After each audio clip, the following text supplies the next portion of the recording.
So how can you edit cinematic video on the iPad? Let me explain how it would work. If you are new here, most definitely subscribe for more tutorials and videos like this one.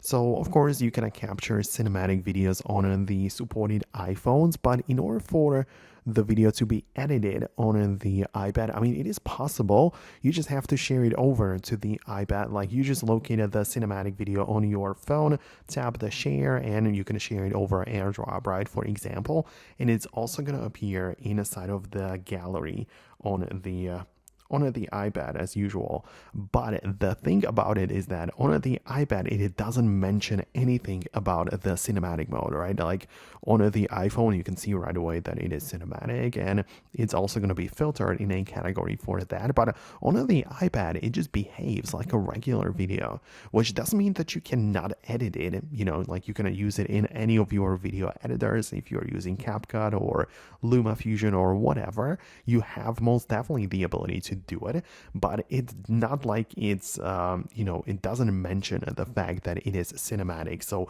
stuff that we can do on the iPhone, like adjust the exposure and the aperture of the lens in the cinematic edit mode, we do not have that on the iPad. We can only work with it as a regular video captured by anyone else, right? So that is the difference, but it definitely works. It's like if you have your favorite like video editor app on the iPad, you can most definitely share your cinematic videos right here, but it's not like it's going to be recognized as a cinematic in the iOS.